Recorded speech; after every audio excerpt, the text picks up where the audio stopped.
সদৌ অসম লেখিকা সমাৰোহ সমিতি লিডু শাখাৰ উদ্যোগত আন্তৰ্জাতিক নাৰী দিৱসৰ উপলক্ষে মোক যিকণ মৰম যাচিলে, যিটো বঁটা মোক প্ৰদান কৰিলে, তেখেতসকললৈ মই বহুত আন্তৰিক অভিনন্দন জ্ঞাপন কৰিলোঁ। এই বঁটাটো পাই মই নথৈ সুখী হ'লোঁ। তেখেতলোকলৈ মোৰ বহু মৰম আৰু শ্ৰদ্ধা জ্ঞাপন কৰিলোঁ।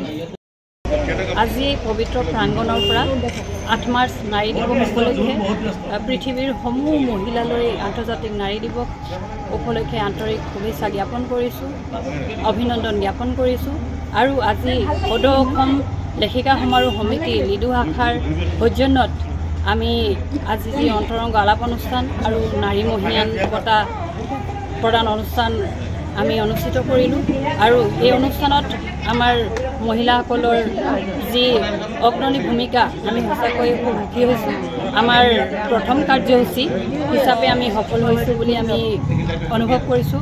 আৰু আগলৈও এই ধৰণৰ কাৰ্যসূচী আমি চলাই যাম। আৰু সদৌ অসম লেখিকা সমাৰোহ সমিতিৰ জয়যাত্ৰা কামনা কৰি ইয়াতে কৈ মোৰ বক্তব্য সামৰিছোঁ। 2023 চনৰ 27 ডিচেম্বৰ তাৰিখে অসম লেখিকা সমাৰোহৰ